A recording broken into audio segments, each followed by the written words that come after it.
The ultimate guide to buying homes with code violations. We're going to be covering what a code violation is, how to find out about them, and how to find and contact the owners that actually have these code violations. So what is a real estate code violation? It's when the local municipality have a minimum standard for housing, right? So the city is basically saying, you know what, houses have to at least meet this standard.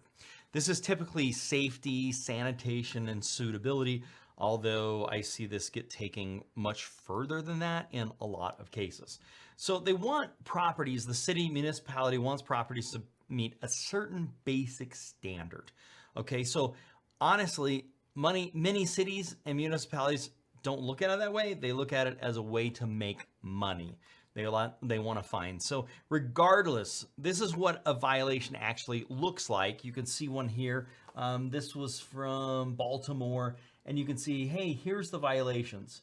You need to secure all accessible openings within 5 days, the date of notice. You need to remove all trash, debris, high grass, weeds from the premises, abutting sidewalks, gutters, alleys. You need to rehabilitate or raise building within 30 days after securing approval from the building official. So like this is the type of thing that comes out. Now, the interesting thing about this is what gets sent to the owner of the property. And I've just, taken off personal information there. So the violation is going to tell you what work needs to be done. In this case, secure the building, remove trash and debris, cut the high grass, take care of weeds. And it's also giving you a time frame. Like this has to be done in 5 days. This has to be done in 30 days. Now, these violations can be really minor, like the tall weeds or the grass that's overgrown, a failure to keep alleyways clear, improper height or placement of fences. Graffiti is another one that can happen, and inoperable vehicles. That's a big one. Junk, debris, salvage materials. Those are types of things you can find on a property. Illegally parking on the property, failure to maintain vacant buildings, illegal signs and upkeep of signs, improper landscaping or removal of landscaping, installing flat work, sheds, fences without a permit.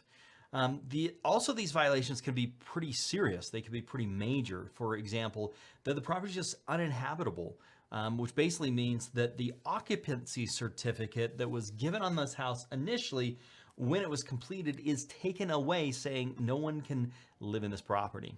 Also have situations where there's like meth, either meth being used or meth being made on the premises. That can be a serious violation that can run into some problems. It could be electrical. There could be problems with the electrical and it needs to be addressed before it's suitable. There could also be what is called life and safety, something where it could be very detrimental or hurt someone's life or safety.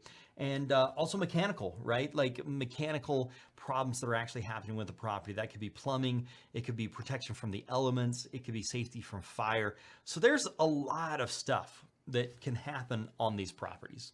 So what will happen if you don't work with them, if you don't help them? Well, the city can do a few things. The city can fine you if you have these violations.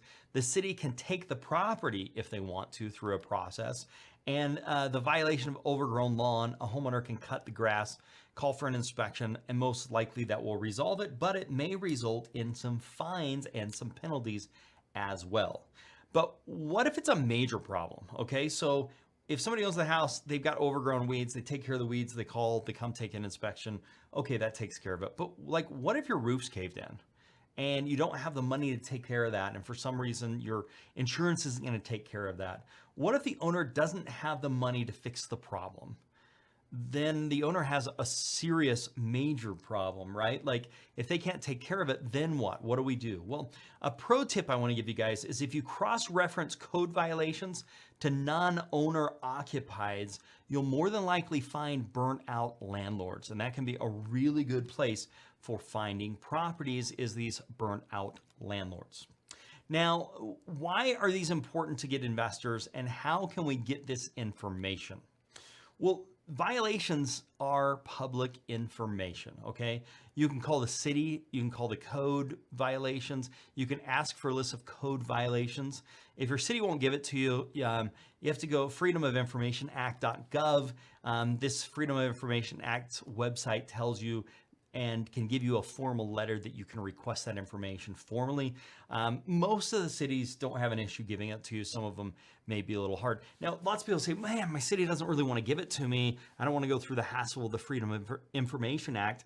Let me tell you, you do. Because if the city's reluctant to give it to you, they're reluctant to give it to everybody else, which means a lot of people are giving up and not even trying to get it. Those are the ones that I really want you to go after. Then what do? Okay, now we have a list of the violations. Property addresses. Well, we call them, we can email them, we can text message them, and we can direct mail them. Now, to do the calls, it's something where you're going to need to do a skip trace and get those phone numbers while you're doing that. So what is the approach? As a matter of public record, I see you're having some trouble with whatever city. I help resolve real estate problems and wondering how I could help you. So that's a pretty good approach. Hey, you're having problems with Baltimore City. I help resolve problems, wondering how I can help you. Now, just put a recap on all of this. What have we learned today? We've learned that real estate code violations are minimum standards for housing set by local municipalities or cities. Typical includes safety, sanitation, suitability. The difference between major and minor violations are some of the big things that we learned today. You can gather this information from your city. It is public information, and you can find the owners by skip tracing, highlighting your interest in helping solve their problem.